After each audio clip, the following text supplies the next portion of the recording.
தமிழர் தந்தை நம்முடைய தாத்தா சீபா ஆதித்தனார் அவர்களுடைய அன்பு மகன் ராமச்சந்திர ஆதித்தனார் அவர்களினுடைய பிறந்த நாள் இன்று.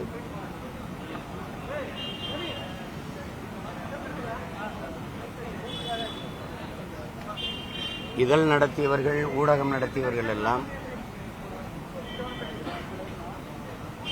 லாப தேவையை மட்டுமே கவனமாக எடுத்து இயங்குவார்கள்.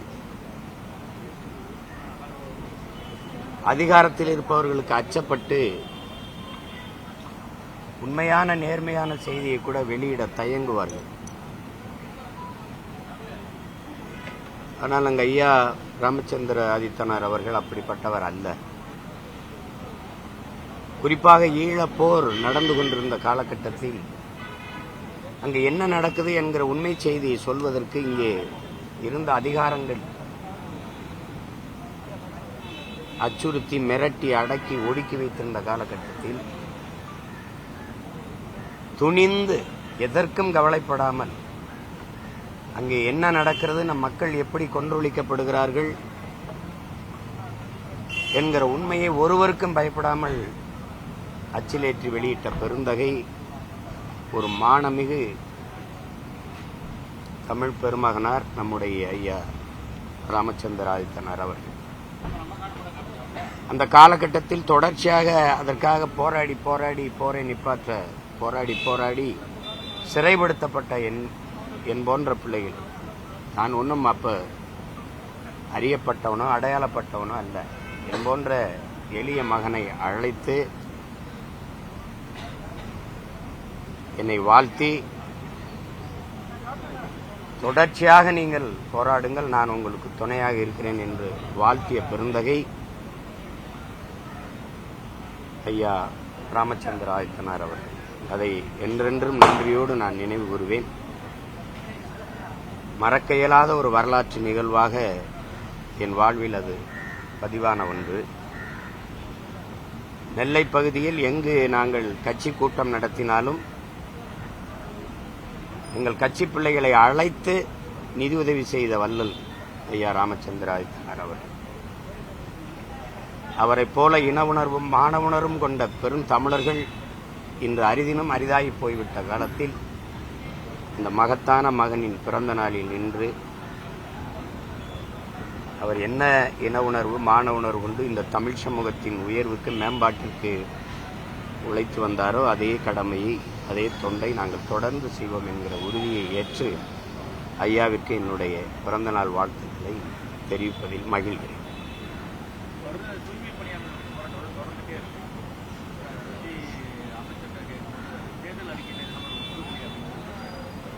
கொடுக்கலைங்கிறத நீங்க நம்புறீங்களா? உங்களுக்கு தெரியுதா இல்லையா? கொடுத்தது உங்களுக்கு காட்டணுமா இல்ல? அப்படி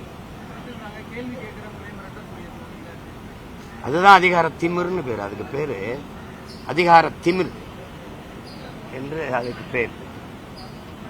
உங்களுக்கு புரியுதுன்னு நினைக்கிறேன். இந்த அதிகாரம் நிலையானதுங்கிற திமிர்ல ஆடுறது, அதிகார ஆணவம், அதிகார திமிர் அப்படி சொல்றோம்ல, அதுதான் நீங்க கொடுத்ததுதான். எதிர்கட்சியா இருக்கும்போது நீங்க சொன்னது. நமக்கு நாமே திட்டத்தில் நடந்து வரும்போது நம்முடைய தங்கை ஒருவர் எழுந்து கேட்கிற காணொலி இன்னைக்கு பரவுது. வேணா நான் உங்களுக்கு அனுப்புறேன். அவரே அறிக்கை, எதிர்கட்சி தலைவர்னு போட்டு அறிக்கை வெளியிட்டு ஐயா இன்றைக்கு இருக்கிற நம்முடைய ஐயா முதல்வர் அவர்கள் கையெழுத்திட்டது இருக்கு. நான் வேணா அது நேற்று காட்டினேன், நீங்க பார்க்கல. என்னுடைய அலைபேசியில் இருக்கு, வேணா உங்களுக்கு அனுப்பிவிடுறேன். மறுக்கிறது நீங்க கொடுத்த வாக்குறுதியை எதை ஏற்றிருக்கிறீங்க? பகுதி நேர ஆசிரியர்களுக்கு பணி நிரந்தரம் சொன்னதை ஏற்றிருக்கிறீங்களா? நீங்க கொடுத்தீங்களா இல்லையா? அந்த போராட்டத்தில் வந்து சொன்னீங்களா இல்லையா? வாக்குறுதி உங்களுடைய தேர்தல் அறிக்கையில இருக்குதா இல்லையா? துப்புரவு பணியாளர்களுக்கு பணி நிரந்தரமாக்கப்படும்ங்கிற உறுதி நீங்க அதுல இருக்குதா இல்லையா? 153 255 நினைக்கிறேன். அதெல்லாம் இருக்குதா இல்லையா?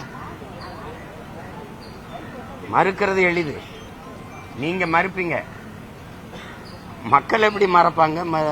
எப்படி மறப்பாங்க? 10-12 நாளா போராடிக்கிட்டு இருக்காங்க. பெண்கள் உட்கார்ந்து எல்லா வேலையும் விட்டு பசியோடு மழையில் நனைஞ்சுக்கிட்டு அந்த கோரிக்கையை ஏற்றது என்னன்னு அதை நிறைவேற்ற முடியல. அச்சுறுத்தி மிரட்டி அப்புறப்படுத்துதே இருக்கு. இப்படி எத்தனை போராட்டம் இருக்குங்க நாட்டில், எத்தனை போராட்டம் நடந்து கேட்டா நல்லாட்சி கொடுத்தோம், கொடுத்த வாக்குறுதியெல்லாம் நிறைவேற்றிட்டோம்னு வேற நீங்க வெக்கமில்லாம சொல்லிட்டு வேற தெரியுது. அதை வேற பெருமையா வேற சொல்லி 100 விழுக்காடு நான் இங்க வாக்குறுதியை நிறைவேற்றிட்டோம்னு வேற சொல்லி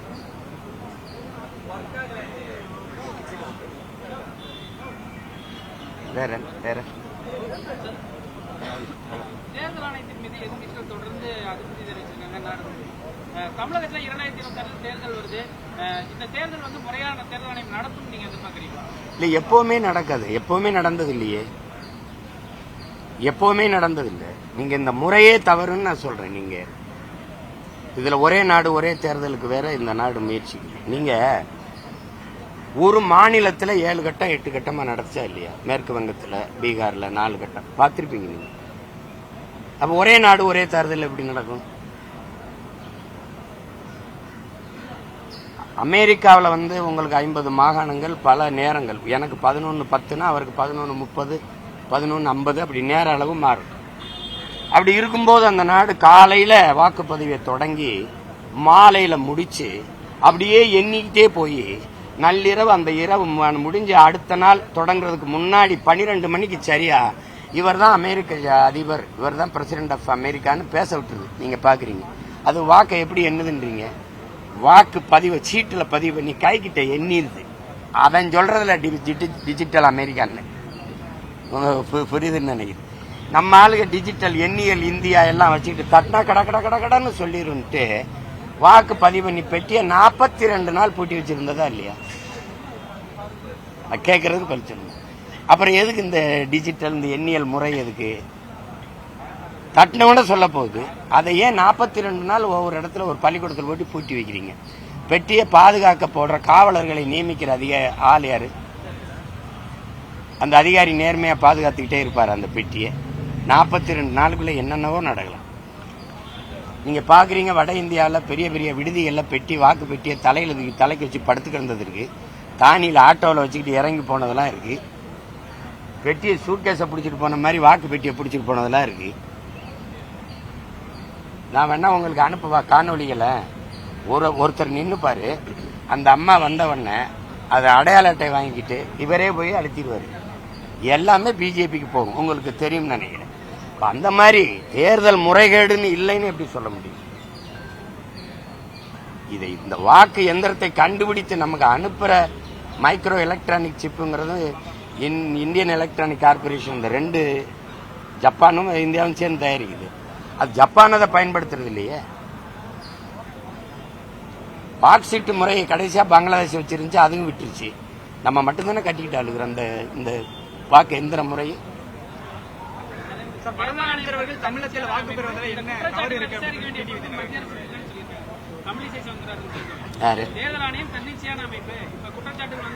தன்னிச்சையான அமைப்புன்னு நீங்க உறுதி செய்ய முடியுமா? தன்னிச்சையான அமைப்பா அது? தன்னிச்சையான அமைப்பா தேர்தல் ஆணையம்? ஃபர்ஸ்ட் கம் ஃபர்ஸ்ட் சர்வ்னு எனக்கு சொன்னீல, நீ சொன்னீல. 6 தேர்தலை சந்திச்ச நீ என் சின்னத்துக்கு எடுத்தவன் ஆல் இண்டியா பார்ட்டின்னு கொண்டு கொடுத்தில. கர்நாடகாவில் ஒருத்தனுக்கு அவன் போட்டிட்டான். கடைசி அங்க சுயேட்சை கொடுத்தில. என் சின்னத்துக்கு கீழே எதுக்கு எல்லாத்துக்கும் வச்ச? நீ அயோக்கி நாடக கம்பெனி. நீ வந்து தன்னிச்சை அமைப்புன்னு சொல்லிட்டு இருக்க. ஃபர்ஸ்ட் கம் ஃபர்ஸ்ட் நான் அங்கீகரிக்கப்பட்ட கட்சி இல்லை, என் சின்னத்தை எடுத்தல. அப்ப இந்த சைக்கிள் சின்னம், இந்த குக்கர்லாம் எப்படி வந்துச்சு? திருப்பி வந்துச்சு. போன தேர்தலில் இல்லாம வெவ்வேறு சின்னத்தில் நின்றவர்கள் திருப்பி அவங்க சின்னத்தில் இந்த தேர்தல் எப்படி நின்னாங்கன்னா உன்னோட கூட்டணி வச்சாங்க, கொடுத்த மறுப்பியா நீ? ஏன்னா நீங்க போயிட்டு தேர்தல் ஆணைய தன்னிச்சை அமைப்புன்னு வாக்குக்கு காசு கொடுக்கறான்னு தெரியுது. நீ பறக்கும் படை வச்சு மக்கள் சாலையில போற மக்களை பறிச்சு பிடிச்சு தடுத்தது பண்றிய ஒழிய தொகுதிக்குள்ள போய் ஒருத்தனையாவது கைது பண்ணிருக்கா? கொடுக்கறவங்க வாங்கினவனே. ஆனா விளம்பரம் பண்ணிருக்கா பல 100 கோடிக்கு வாக்குக்கு காசு கொடுப்பதும் வாங்குவதும் குற்றம், ஓராண்டு சிறை தண்டனை. ஒருத்தனை கைது பண்ணி உள்ளப்பட்டிருக்கா? தன்னிச்சையான அமைப்பு நீதிமன்றம், தேர்தல் ஆணையம், வருமான வரித்துறை, அமலாக்கத்துறை இதெல்லாம் நம்ம என்ன பண்றோம்? சிபிஐ, மத்திய புலனாய்வு, இந்த என்ஐஏ இதெல்லாம் தன்னாட்சி அதிகாரம் பெற்ற அமைப்புகள் அரசியல் அதிகார தலையீடு இருக்காதுன்னு நம்ம நம்பணும். அது இல்ல. அதிகாரத்தில் இருப்பவர்கள் 5 விரல்களாக இருக்குது. நீட்டுனா நீட்டும், மடக்குனா மடக்கும். இப்ப நினைச்சா என் வீட்டில் வருமான வரி சோதனை போட முடியாதா? நடந்திருக்கா இல்லையா? என் வீட்டில் போட முடியல, அதனால என்னைய ரைடு போடுறேன். ஈடி ரைடோ இன்கம் டாக்ஸ் ரைடோ போட முடியாதனால நீ என்னைய ரைடா போடுற. போட்டியில போட்ட என்ன பண்ண? நீ போட்ட என்ன பண்ண?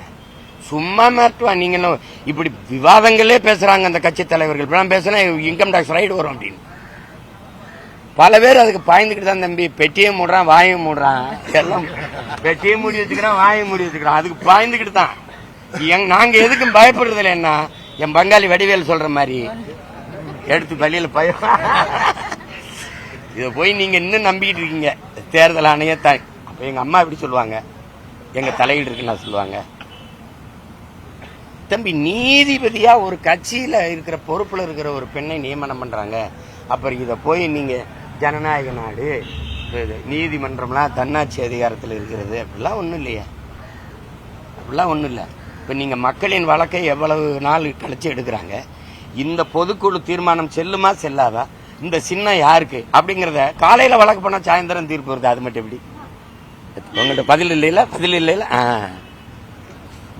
வடமாநிலத்தவர்கள் தமிழகத்தில் வாக்குரிமை பெறுவதில் என்ன தவறு இருக்குன்னு சொல்லிட்டு கேட்கிறார். அது அவர் நிலைப்பாடு. எங்க நிலைப்பாடு அது கொடுக்கக்கூடாது. ஏற்கனவே கொடுத்ததுனால வந்த பின்னடைவு என்ன, தாழ்நிலை என்ன, வீழ்ச்சி என்னங்கிறத, அதனால ஏற்பட்ட இடையூறுகள் என்னங்கிறத நாங்க அறிந்தவர்கள். இமய வரை பரவி இருந்து குறுகி காலடியில் நிற்கிற ஒரு கொஞ்சோண்டு இடத்த வச்சுக்கிட்டு இதுலையுமே என் அதிகாரம் இப்போ என்கிட்ட இல்லை. இப்போ இருக்கிற நிலத்தையும் இந்த அரசியலையும் அதிகாரத்தையும் நான் இழக்க தயாரா இல்லை. அது அவருடைய கருத்து. நாங்கள் போராடுவோம், தடுப்போம். வடவர்கள் வாங்க, வேலை செய்யுங்க, சம்பாதிங்க, போங்க, இருங்க. ஆனால் வாக்கு செலுத்த உங்க ஊர்ல செலுத்திட்டு வாங்க. ஏற்கனவே இருந்தவனுக்கு கொடுத்ததே பெரிய பிரச்சனை. புரியுதுல்ல?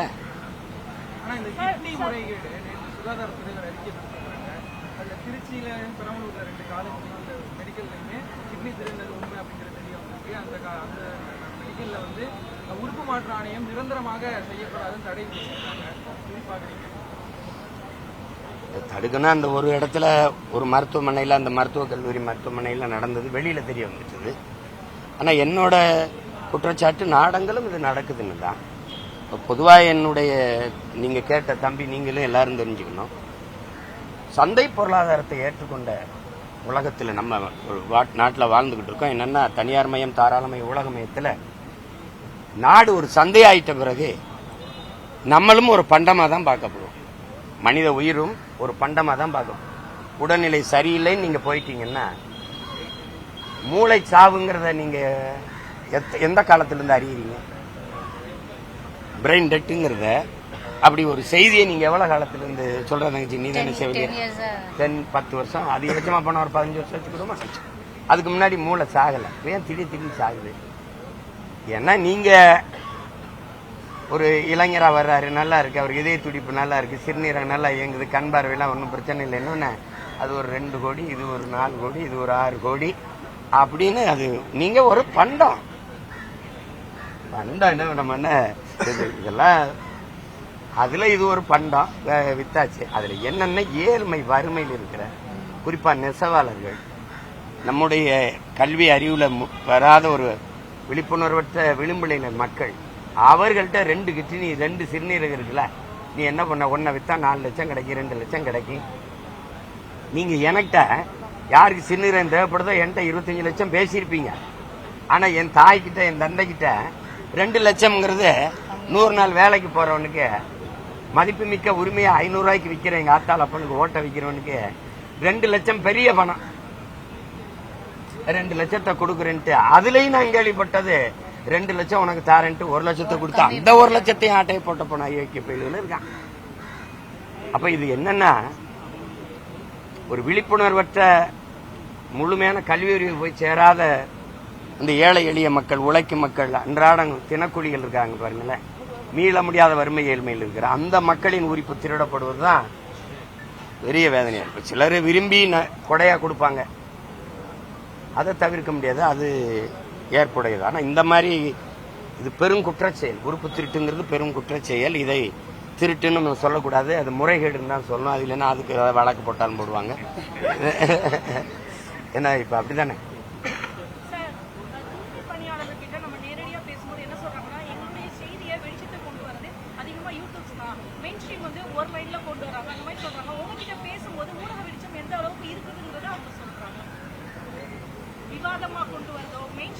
அது செய்ய மாட்டாங்க தங்கச்சி. நீங்க என்ன இப்படி ஒரு கேள்வி கேட்குறீங்க? இருக்கிற ஊடகங்கள் எல்லாம் இந்த முதலாளிகள் வந்து மக்கள் சேவைக்கா லாப தேவைக்கா? அண்ணன் கேட்கறது பிரச்சனை. மக்கள் சேவைக்கு வந்தா உண்மையை நேர்மையுமா ஒரு நல்ல அரசியல் உருவாகணும், மக்கள் பிரச்சனையை கொண்டு போகணும்னு நினைப்பாங்க. நீங்க இந்த போராட்டத்தை 10 நாள் நடக்கிற போராட்டத்தை ஒரு தொலைக்காட்சி பொது விவாதமா எடுத்ததுன்னு சொல்லுங்க. இதுல எதையுமே சொல்லுங்க.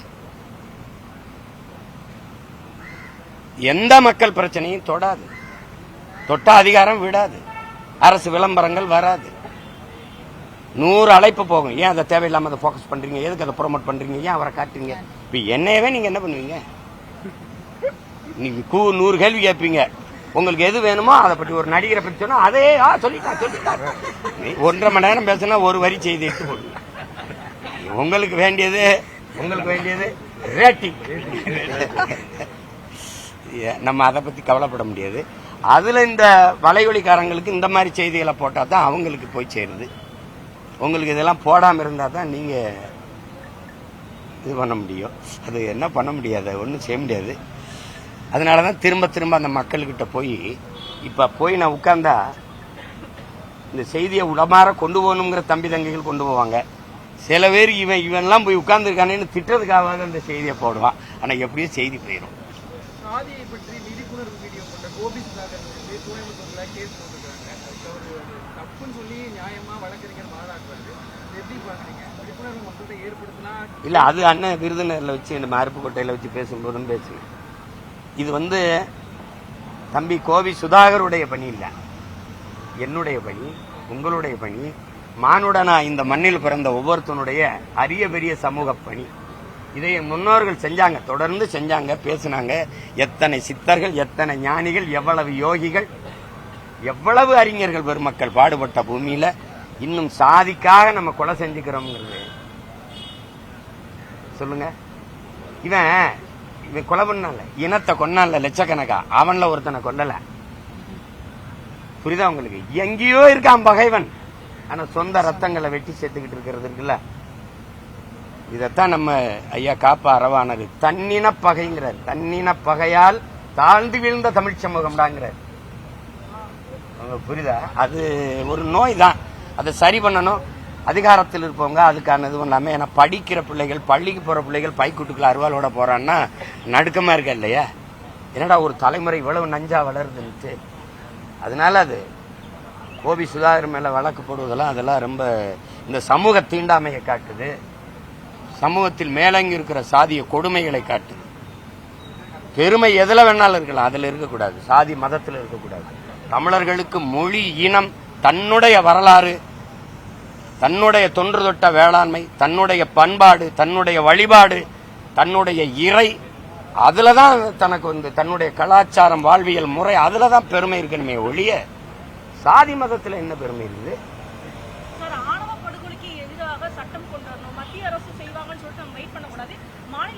மத்திய அரசு எப்படி தங்கச்சி செய்யும்? மத்திய அரசு எப்படி செய்யும்? பாரதிய ஜனதாவின் கோட்பாடே சாதிய மதமும் இரு கண்கள். அது சொல்லுதா இல்லையா? அதோட கோட்பாடு என்னன்னு சொல்லுங்க. அப்புறம் தமிழ்நாடு அரசு சாட்டி விடும். தமிழ்நாடு இது ஒரு கையாலாகாத அரசு, எடுபடி அரசு, எடுபடி அரசு. சாதிவாரி கணக்கெடுப்படும்னா அவன் எடுக்கணும். ஆனா மாநில உரிமை, தன்னாட்சின்னு வாய்கிலேயே பேசும். நாங்க தான் மாநில சுயாட்சியை காப்பாற்றணும், மாநில உரிமைன்னு பேசுறோம். அப்ப வெறி வருமா வராதா? நீ எதுக்கு பேசுறாத? இவ்வளவு பெரிய வலிமையான காவல்துறை வச்சுக்கிட்டு சிபிஐ விசாரணை கேட்கிற? அப்படி தோத்து போயிட்டீங்களா? உன் காவல்துறை கையால் ஆகலையா? அதன் தலைவர் அப்ப பொறுப்பு, என் காவல்துறை சரியில்லை, எனக்கு கீழே இருக்க, எனக்கு தகுதி இல்லாம போச்சு, இதுக்கு தலைமையா இருக்கு, விலகுவீலா? பதவி விலகுவீலா சொல்லுங்க. மாநில உரிமை நீங்க சாதிவாரி கணக்கெடுக்க அவன் எடுக்கணும். சாதிய திமிர்ல, சாதிய ஆணவ படுகொலை, சாதிய பெருமைன்னு சொன்னா கூட கோச்சுக்குருவாங்க. ஆணவம்னு சொல்லணும். சாதிய ஆணவ ஆணவத்துல திமிர்ல கொலை செய்யறவனுக்கு ஒரு கடும் சட்டம். இப்ப நான் சொல்றேன், இப்ப நான் வந்துட்டேன், நீ பண்ணிடு, இங்க வாப்பா. அவன் சான்றிதழ் செல்லாது, அவனுக்கு வாக்குரிமை கிடையாது, குடும்ப அட்டை கிடையாது. நீ என்ன படிச்சாலும் தகுதியில் வந்துடுவ. நீ என்ன பண்ணுவ, நாட்டிலே உன்னை கவனிச்சிருவான். உன் தலைமுறைக்கு கல்வியும் இருக்காது, படிச்சாலும் வேலையும் இருக்காது. நீ செஞ்சிருவ. பெருமையான சாதி வச்சிருக்கப்ப அதை வச்சு வாழ்ந்துக்கிட்டு கும்பிட்டு போயிட்டே இருக்கும். நீ வாழ்ந்துக்கிட்ட வேண்டியதானே. எதை காப்பாத்த போறாரு? சாதியை காப்பாத்தி சாதிச்சா ஒண்ணு சொல்றான். ஒண்ணு சொல்லிரு, அவனாவது ஒருத்தன் ஒண்ணு சொல்லிடுறான், அந்த சாதியை காப்பாத்தி நான் சாதிச்சேன்ட்டு. கடைசியா சாதி கட்டவங்க 2-3 சீட்டுக்கு மண்டிட்டு நக்குவேன். கேவலம் கேவலம். இங்க பட்டியல் இருந்து பட்டியலே இல்லாதவன் போய் நின்றுகிட்டு இருக்கா. பட்டியல் இருந்து வெளியேற்றுன ஏதாவது வெறியாயிர போறேன். இதெல்லாம் பேச்ச. முதல்வரை போய் சந்திச்சு சொல்லணுமா? முதல்வர் எந்த நாட்டில் இருக்காரு? சந்திரமண்டலத்தில் இருக்காரா? செய்திகள் தராத தீவுல இருக்காரா? நாங்க சொன்னாதான் உங்களுக்கு முறைட்டு வேண்டாதான் ஏற்றுவீங்களா? அப்பா அப்பான்ற செத்தவன் உன் மகன் இல்லையா? கேட்கறதுக்கு பல சொல்லுங்க. செத்தவன் உன் மகன் இல்லையா? உங்க மகன் இல்லையா? இந்த நாட்டின் தலைவனுக்கு தன் நாட்டு குடியில ஒரு உயிர் போயிருக்குன்னா அந்த துயர், அந்த வலி உங்களுக்கு தெரியாதா? தாயின் கண்ணீர் இழப்பு, ஒரு குடிகளின் இழப்பு தெரியாத எப்படி தலைவனா அதிகாரத்தில் இருக்க முடியும்? இங்க ஆள்ற மக்கள், நீங்க ஆள்ற நாட்டை காப்பாத்தாம கீவாவை காப்பாத்த, இதெல்லாம் சிரிப்பா இல்ல? கீவாவை காப்பாத்த போராட போறாங்கப்பா. வந்திருக்கு கீவாவை காப்பாற்றுவோம் பாருங்கன்னு பேப்பர் போட்டிருக்காப்ல.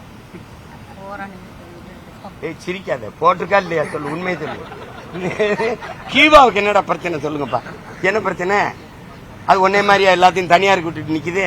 கல்வி, மருத்துவம், குப்பையாள்றது கூட இந்த அரசியல் ஆய்க்கலன்னு சொல்லுது. குப்பையை கூட அள்ள முடியாது. ஏன்னா குப்பைகளுக்கு அதிகாரம் போயிடுச்சு. குப்பைகளுக்கு அதிகாரம் போயிடுச்சு. எப்படி கால கொடுமை விவிலியம் சொல்லுது. நல்லவர்கள் பெறுகிற போது மக்கள் மகிழ்ச்சி அடைவார்கள், கொடியவர்கள் ஆட்சி ஆளும் போது மக்கள் கூச்சல் இடுவார்கள். இப்ப தெரியுதா என் மக்கள் கூச்சல் இடுறது ஏன்னு?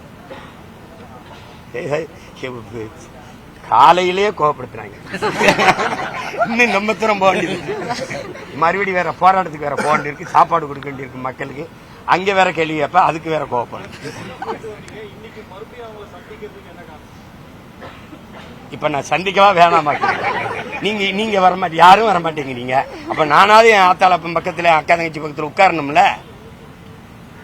நான் இருக்கேன் உனக்குன்னு சொல்லணும்ல. யாருமே இல்லைன்னு நான் உன் மகன் இருக்கேன், உன் அண்ணன் இருக்கேன், உன் தம்பி இருக்கேன், உன் மகன் இருக்கேன், உன் பேரன் இருக்கேன்னு போய் உட்காரணும். சாப்பாடு கொடுக்கணும்ல. நீங்க சாப்பாடு எவன் போட மாட்டான், நீ கழிவறை கூட திறந்து விட மாட்டேங்கிற. ஒரு மனித மனம் இது செய்யுமாங்க? யாராவது செய்யும்? உங்க அக்கா அப்படி உட்கார்ந்துருந்தா நீ கழிவறை போட்டு ஏதாவது ஒரு என்னங்க கொடுமை. எங்க விலங்கு வேட்டையாடி போய் ஒரு குரங்க பிடிச்சிருதுங்க. அது தூக்கும் போது தெரியுது வயிற்றுல இருந்து குழந்தை விழுந்தோடனே குரங்க சாப்பிடறத விட்டுட்டு குட்டியை தூக்கி போய் காப்பாத்துதுங்க. அந்த மனநிலை கூட நமக்கு இல்லைன்னா இது என்ன சமூக மானுடம் பேசுவோம் நாங்க, அது பேசுவோம். கொஞ்சம் சமூக நீதியிலே குப்பையை போட்டு மூட எங்க ஆத்தல உட்கார்ந்துருக்கான அவன் தான்டா சமூக நீதியின் காவல். அவன் தான்டா இந்த சமூக நாரி போகாம காப்பாத்திட்டு இருக்கான் தான். உட்கார்ந்து போடுறவன்லாம் பொம்பளை. பெண்ணிய உரிமை பேசின, பெண்களுக்கான விடுதலை பேசின, எங்க பேசின? அவ கையில இருக்க விளக்க மாதிரிதான் உன் சமூக நீதி பேசிட்டு. அது நல்ல நாடுதான். அங்க போய் சுத்தி பார்த்து வரட்டும். சுத்தி பார்க்கறதுல அந்த நாடு சாலை எப்படி போடுது, பராமரிக்குது, அந்த நாடு பாலங்களை எப்படி கட்டுது, அந்த நாட்டுல இருபக்கம் போகும்போது ஆடு மாடுகள் எவ்வளவு மேய்ச்சல் நிலங்கள்ல மேயுது. நான் போயிருக்கேன்ல, அங்க போகணும். அங்க மின் கட்டமைப்பு எப்படி இருக்குது, அங்க நீர் மேலாண்மை எப்படி இருக்குது, இதை தாங்க கவனிக்கணும். போய் உட்கார்ந்துக்கிட்டு முதலீட்டாளர்களை கொண்டு வர்றோம் பேசிட்டு. இதானே சிங்கப்பூர்.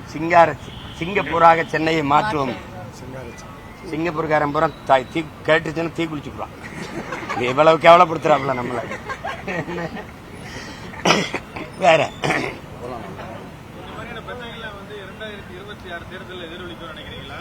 தம்பி தேர்தலை விடுங்க. அதான் நீங்க எல்லாருமே செய்யற தவறு. இந்த வாக்கை பற்றி கவலைப்படுகிற ஒருவன் மக்களின் வாழ்க்கையை பற்றி சிந்திக்க மாட்டான். ஓட்டையே குறி வச்சு வேலை செய்கிறவன் நாட்டை பற்றி கவலைப்பட மாட்டான். சாதி, மதம், கடவுளை பற்றி, சாமியை பற்றி சிந்திப்பவன் மக்களை பற்றி சிந்திக்க மாட்டான். மக்களை பற்றி சிந்திப்பவன், மக்களை பற்றி கவலைப்படுவன் சாதி, மதம், கடவுளை பற்றி சிந்திக்க அவனுக்கு நேரமும் இருக்காது, தேவையும் இருக்காது. நீங்க சொல்றது தேர்தலில் பிரதிபலிக்குமா நினைச்சா அதான் தேர்தல் அரசியல். வாக்கு செலுத்துறாங்க செலுத்தல, இது நம்ம பிறவி கடமைன்னு மக்களுக்காக வேலை செய்யறது மக்கள் அரசியல். இப்ப நீங்க எந்த அரசியலை செய்யறது? எனக்கு சேராமையா தம்பி 36 லட்சம் பேர் போட்டு ஒரு எளிய மகன் தம்பி, இந்த பாராளுமன்ற தேர்தலில் ஒரு தொகுதிக்கு நான் எவ்வளவு செலவழிச்சிருப்பேன்னு நினைக்கிறீங்க? மற்ற கட்சிகள் எவ்வளவு செலவழிச்சிருப்பேன்னு சொல்லு. நீங்க அண்ணனும் தம்பியமா பேசுவோம், ஊடகத்தை விடுங்க. ஒரு 34 கோடி 40 கோடி 50 கோடியா செலவழிச்சிருப்பாங்கல்ல. நான் மொத்தமாவே 3 கோடி தான் செலவழிச்சிருக்கேன் தம்பி. 36,50,000 ஓட்டு போட்டு 3வது பெரிய கட்சி, அங்கீகரிக்கப்பட்ட ஒரு கட்சி தனியா நின்று ஒரு கட்சி அங்கீகரிக்கப்பட்டது ஐயா விஜயகாந்துக்கு அப்புறம் நானும் ஒன்னும் இல்ல. அவர் 40 வருஷம் நடிச்சு புகழ் பெற்ற ஒரு திரைக்கலைஞன் அங்கீகரிக்கப்பட்டார். அதுக்கப்புறம் ஒரு எளிய மகன், எனக்கு என் வேட்பாளர் யாருன்னு தெரியாது. நான் 6 தேர்தலா ஒரு சின்னத்துல போட்டிட்டு அதை எடுத்துட்டு மைக்குன்னு ஒண்ணு கொடுத்த, அதுல 4 பொத்தான வச்சு அது போய் பார்த்தேன். ஆமா, நீ என்ன ஜனநாயகம் வச்சிருக்க? நான் உங்ககிட்ட கேட்கிறேன். 75 வருஷம் ஒரு கட்சி ஒரே சின்னம், 60 வருஷம் ஒரு கட்சி ஒரே சின்னம். தேசிய மலருது, இந்தியாவின் தேசிய மலரு தாமரை, அது ஒரு கட்சிக்கு சின்னம். தேசிய மலருதுன்னு என் மகன் படிச்சுக்கிட்டு இருக்கான். தாமரை கொண்டு போய் தேசிய மலரை கொண்டு போய் ஒருத்தனுக்கு சின்னமா வச்சா. கை 50 வருஷமா ஒரு கை கை கை கைன்னு ஒரு சின்னம். இந்த சின்னங்கள்ல நேத்துக்கு முத நாள் கொடுக்குற, நாளைக்கு தேர்தல் எனக்கு ஒரு சின்னத்தை. ஒரு பின்புலம் இல்லாத எளிய பிள்ளைகள் நாங்க ஒன்னா மோதணும் அப்படின்னா இது என்ன ஜனநாயகம்? இதுல சம சம சம சம வாய்ப்பு சம உரிமை இந்த ஒரு வார்த்தைகளை வேற நீ போட்டுக்கிடுவேன். ஜனநாயகத்துல சம வாய்ப்பு சம உரிமைன்னு. நீங்க தினம் ஜிம்முக்கு போய் உடம்ப நல்லா வச்சிருப்பீங்க, எனக்கு இடுப்பு கீழே விளங்காது. நானும் நீங்களும் ஒரே கோட்ல ஓடி டிராக்ல ஓடி வெற்றி கோட்டை தொடணும். இதுதான் ஜனநாயகமா? நீ வச்சிருக்க ஜனநாயகமா? எடுத்துரு, எல்லாருக்கும் ஒவ்வொருத்தருக்கும் புதுசு புதுசா சின்னத்தை குடும்பம் சொல்லுவான், மோதுவான். வாக்குக்கு பணம் கொடுத்தால் அந்த வேட்பாளர் 10 ஆண்டு தேர்தல் நிக்க தடைன்னு சொல்லு. சரியான தேர்தல் ஆணையம் சொல்லு. ஒருத்தனை தூக்கு, எவனா காசு கொடுத்தா சொல்லு. 10 ஆண்டு தேர்தல் நிக்க நீ தடையிடான நல்ல ஜனநாயகம் வந்துடும். இல்லைன்னா பண்ணாயம் தான் இருக்கும். என்ன இப்படி ஒரு கேள்விக்கான தேர்தல் ஆணையம் தவறு பண்ணுதுன்னு நினைக்கிறீங்களான்னு கேட்கிறீங்களே, நீங்க நினைக்கலையா? அப்படி தம்பி, நம்ம நினைச்சாலும் நினைக்கலாலும் உண்மை அதானடா தம்பி. அதுல போய் என்ன பேச்சு சொல்லு. எத்தனை கேள்வி கேட்கிறேன், ஏதாவது பதில் வச்சிருக்கேன் ஒன்னும் சொல்லாது. இது அரசு எந்த நலத்திட்டத்திலையும் உதயசூரியன் சின்னம் இல்லாம வருதா? எந்த நலத்திட்டத்திலே அதுக்கு முன்னாடி ரெட்டால சின்னம் இல்லாம வருதா? இப்ப நீ நான் என்ன சின்னத்தை போட்டு கொடுக்கறது? எதுல கொடுக்குறது?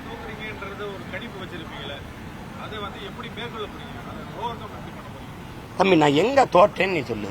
4.5 லட்சம் ஓட்டு வாங்கினேன், 1.1. இன்னைக்கு 8.22. 6 மணி நேரம் என் வாக்கை நீ என்னல. ஒரு புது சின்னத்தை கொடுத்து இந்தியாவை யார் ஆள்றது? அப்படி பாரு. ஐயா மோடியா அருமை சகோதரர் ராகுலா, இதுதான் போட்டி. ஐயா எடப்பாடி ஒரு தலைமையை வச்சுக்கிட்டாப்புல ஒரு கூட்டணி, ஐயா ஸ்டாலின் ஒரு தலைமையை வச்சுக்கிட்டாரு ஒரு கூட்டணி, தம்பி அண்ணாமலை மோடியை முன்னிறுத்தி ஒரு கூட்டணியை வச்சுக்கிட்டாப்புல. நான் ஒத்த மகன், ஒன்னும் கிடையாது. ஆனா இதுல நான் வளர்ந்துருக்கேன்னா இல்லையா? 8.2. இந்தியாவை யாராலும் நான் அது இல்லையே, ஆட்டத்திலே இல்லையே. நான் இந்த மண்ணின் மகன், இந்த மண்ணுக்கான மகன். ஆனா என்னைய தேடிக்கான் இல்லையா? 8வது பெட்டியில இருந்த என் சின்னம், முதல் பெட்டியில தாமரை, உதயசூரியன், ரெட்டலை, கை எல்லாம் இருக்கு. 8வது பெட்டியில இருந்த சின்னத்தை சீமானுக்கு என்னடா சின்னம்னு தேடி இத்தனை பேர் போட்டு என்னை அங்கீகரிக்க வச்சிருக்காங்கன்னா, நான் வளர்றேன்னா நான் தோக்குறேன்னு நீ சொல்லாம அந்த வார்த்தைய. வளர்ச்சின்னு சொல்லு, எழுச்சின்னு சொல்லு, மாறுதல்னு சொல்லு, தோல்வின்னு சொல்லாது. 1.1 இருந்து 8.2 வந்த 2 வந்த கட்சி இந்த தமிழ்நாட்டு அரசியல் வரலாற்றுல ஏதாவது சொல்லுங்க. எல்லாம் செத்து போயிடும், கலைஞ்சு ஓடிடுவான். இப்பவே என்ன, ஐயோ அவருக்கு குறைஞ்சிரும், அவர் விஜய் வர்றதுனால அவருக்கு குறைஞ்சு போயிடும், அவர் ஒண்ணுமே இல்லாம போயிருவாரு. ஏன் எதுக்கு பயம் காட்டுறான்னு தெரியுமில? ஐயோ அப்படியே அப்ப கட்சி கலைஞ்சிருமா, அப்ப ஏதாவது ஒரு கட்சியில கூட்டணி போயிருவோம். ஏய், செத்து சாம்பனாலாம் ஆனவங்க ஒழிய நாங்க தனியா தான் போவோம். சும்மா போட்டு அது கூட்டணி போயிடும், அது ஒன்னும் இல்லாம போயிட்டு போகுது. இந்த ஊடகங்கள் ஏதாவது எனக்கு வாக்கு குறைஞ்சிரும்னு சொன்னது, இந்த தேர்தல் அவருக்கு கூடும், இந்த தேர்தல் அவருக்கு கூடும். தம்பி, ஒரு தொலைக்காட்சி தேர்தல் ஓட்டு பதிவு நாளைக்கு நடக்க போது, நாளை மறுநாள் இன்னைக்கு சொல்லுது அவருக்கு 5 விழுக்காடு போடுவாங்கன்னு, 4 விழுக்காடு போடுவாங்கன்னு சொல்லு. அப்புறம் தேர்தல் முடிஞ்சு எக்ஸிட் போல்னு ஒன்று சொல்லுது, இல்லை 5 விழுக்காடு வருது அவருக்குன்னு சொல்லு. தேர்தலை வாக்கு என்றால் 8.22 வருது. என்ன ஒன் நேர்மை கிழிக்குதுங்க? என்ன பண்றது? நாகரிகங்கிறது விட்டேன். இல்லைன்னா வா கோர்ட்டுக்குன்னா என்ன பண்ணுவேன் நீ? தேவை இது கருத்தாளர்கள் சும்மா சொல்லிக்கிட்டு இருப்பாங்க, நம்ம பாட்டுக்கு வேலை செஞ்சுட்டு போகணும். தம்பி, நான் மக்களுக்கானவன். என் வெற்றியின் தோல்வி என் மக்களுக்கானது. அது அவங்க தான் முடிவு பண்ணணும். இப்ப ஜெயிச்சவன் பேசுனதை விட ஜெயிக்காத நான் இப்ப ஜெயிக்கல, தேர்தல் வெற்றி ஜெயிக்கல, நான் பேசுறதை யாராவது இப்ப ஏன் இந்த சரி இந்த துப்புரவு பணியாளருக்கு ஏன் வரல? எத்தனை எம்பி எம்எல்ஏ வந்தான்? ஜெயிக்காத நானே என் தங்கச்சி தம்பியில தானே உட்கார்ந்துருக்கேன். நான் தான் இந்த சாப்பாடை செஞ்சு எடுத்துட்டு ஓடுறேன். நீ வரமாட்ட. இவ்வளவு நேரம் நான் பேசுறேன்ல, ஒரு தலைவரை பேச சொல்லு இவ்வளவு நேரம். ஏன்னா எஜமாங்க வச்சுப்பான். அப்புறம் தட்டை எழுந்திக்கிட்டு தெருவாலையணும். எங்க போறது? எந்த வீட்டுல நமக்கு கறிச்சோறு கிடப்பான், எவன் கஞ்சி ஊத்துவான்னு தேடணும். பேச முடியாது. அந்த தனித்துவத்தை இழக்காம இருக்கணும்னு நினைக்கிறேன். ஏன்னா எங்க முன்னோர்கள் செஞ்ச தவறை நான் செஞ்சிடக்கூடாதுன்னு நினைக்கிறேன். மாப்போசியோ, சீப்பா ஆதித்தனாரோ, அண்ணல் தங்கவோ, கியாபி விஸ்வநாதமோ, மறைமலடிகளோ எங்க முன்னோர்கள். எனக்கு இப்ப சமகாலத்தில் எங்க முன்னாடி வந்து எங்க ஐயா மருத்துவர், எங்க அண்ணன் திருமா, எங்க அண்ணன் வைகோ, ஐயா விஜயகாந்த், இவர்கள் செஞ்ச தவறை அவங்களுக்கு பின்னாடி வர வழித்தடத்துல போறேன் நான் செஞ்சிடக்கூடாதுன்னு நினைக்கிறேன். எனக்கு என்ன அழுத்தம் தம்பி? செயலதுக்கு போட்டு பார்த்தேன், வழக்க போட்டு பார்த்தேன், அவதூற கிளப்பி விட்டு பார்த்தேன், என்னென்னமோ பண்ணி பார்த்தேன், என்னையே ரைடு விட்டேன். நான் ஒன்றும் கலங்கலையே. என்னையே ரைடு நடக்கும், கூட்டணி பேச்சுவார்த்தை வீட்டில் நடக்கும். எப்படி இருக்கு? 1000 crores, பார்ட்டிக்கு 1000, ஃபேமிலிக்கு 1000. அதுலயே ஊத்துறியில தேனை கொஞ்சம் வாயில ஊத்துங்கன்னு போயிட்டாங்க. புரியுதுன்னு நினைக்கிறேன். ஒன்னும் கேட்கல. நான் உங்களோட வந்துடுறேயா, சேர்ந்து நின்று ஒரு போட்டோ எடுத்துரும். அதுக்கப்புறம் போன் அடிச்சா எடுப்பீங்களான்னு கேட்டேன், பதில் இல்லை. அது வீடு தனிச்சு நிக்கணும். தனித்துவத்தை இழந்துடக்கூடாது. தனிச்சு நின்னாலும் தனித்துவத்தோடு நிக்கணும். நமக்கு அது தேவையில்லை. என்னடா தம்பி 36 லட்சம் வாங்கினவன் இன்னொரு 36 லட்சம் கூட ஏறிட மாட்டேன்னா என்ன? கடலையே தாண்டிட்டேன், கரை தான் இருக்கு. 2016 இவ்வளவு நேரம் என்னோட நீங்க இப்படி சுத்தி இத்தனை கருவியில் வச்சு எடுத்தீல. 26 நெருங்கும் போது நிக்கிறீல்ல. 26க்கு அப்புறம் இன்னும் நிறைய பேர் கூடி ரொம்ப நேரம் என்னை பேச விடுவியா. எங்க அப்பா மணியரசன் சொல்ற மாதிரி தம்பி பேட்டி கொடுத்தா அது ஒரு பொதுக்கூட்டம் தான். ஆனா இவ்வளவையும் போட்டீங்கன்னா, இதையெல்லாம் போட்டீங்கன்னா நான் என்னைக்கே வென்றிருப்பேன்.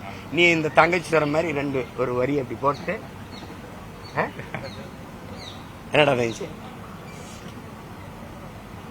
இருக்கா? வேற ஏதாவது கேள்வி இருக்கா?